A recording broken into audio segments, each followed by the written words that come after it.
Today, instead of talking about how to keep more of your money, let's talk about how to make money. Joe asked me a very simple question. Is it easy to make $1 million?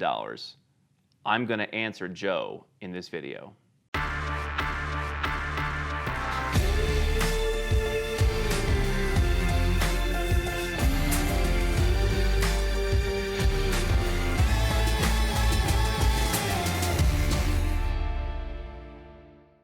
Hey, I'm Andrew Henderson, and if you'd like to learn how my Nomad Capitalist team and I can help you put together your own plan for living overseas and keeping more of your own money, then you can go to nomadcapitalist.com and learn just how we do that. Let me talk about this very simple yet very interesting question. Is it easy to make $1 million? You know, I had a friend who has what I think is a great saying. He says, everything is easy and nothing is easy. It's interesting because occasionally I'll be in another country with someone that we're helping out, and we'll be helping them get their residence permit or buy a property. And I've done it so many times, I'll say, wow, you know, isn't this easy? And they'll say, I've never done this before. This seems really complicated. Right? So if you have mastery in something, it can seem easy. But if you've never done it before, it's not easy. So everything is easy and nothing is easy. But my perspective here from Nomad Capitalist is it easy to make $1 million is all about you needing to be in control. There's two parts to this. There's two parts to making money. You are your best resource, and you are also your own worst enemy. And so people like Warren Buffett talk about you being the resource for creating an income. Your efforts are what dictates your success. Okay? That's a big thing that we believe here. And so I'll tell you what I've seen time and time again from folks who have come to us is if you take control of your financial destiny, it's a lot easier to make money. People come and say, Andrew, I'm making $300,000 a year, let's say with an e-commerce business. I'm buying products and I'm constantly selling out. And what's the biggest issue that constantly gets in people's way? We work with people from the US, Australia, Canada, the UK. What do these countries all have in common? Their governments all take a lot of your profits.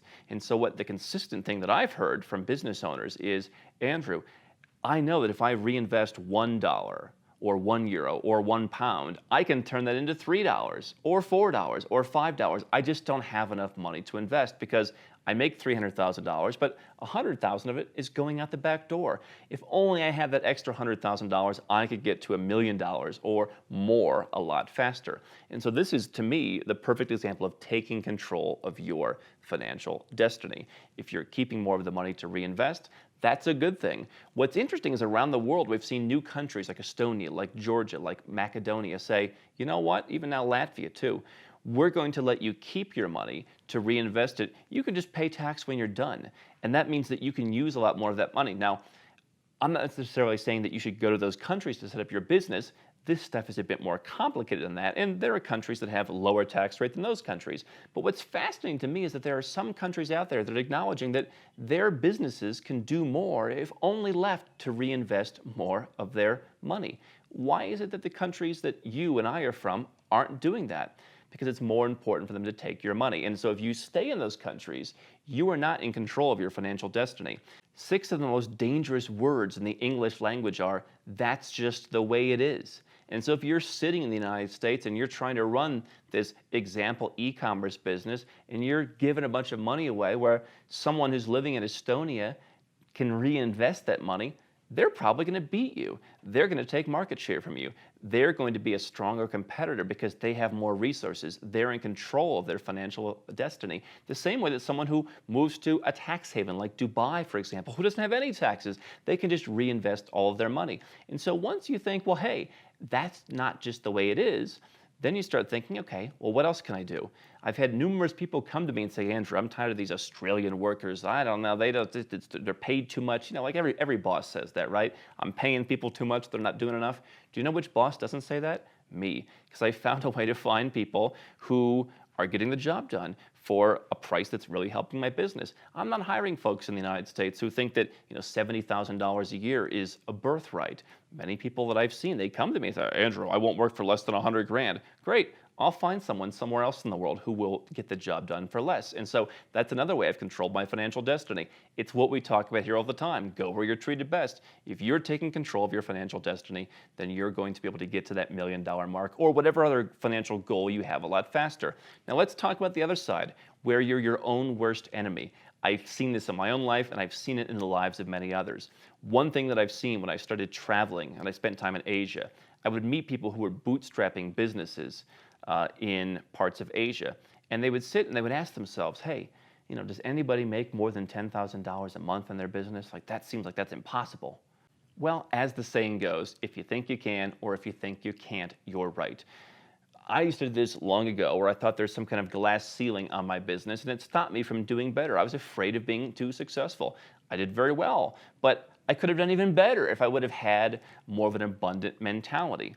I think that one of the things where we get in our own way is thinking, no, it's not possible. How could that be possible? I don't know anyone who's done that. One of my favorite political examples is, I think it was after Ronald Reagan got reelected in 1984.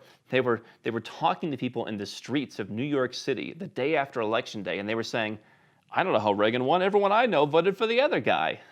Right? Because if everyone you know is stuck and they're not achieving the financial goals that you want to achieve, then you're going to not only feel disempowered, but you're going to feel comfortable staying where you are. And so I think people become their own worst enemy by simply going and being in environments that don't inspire them to do better.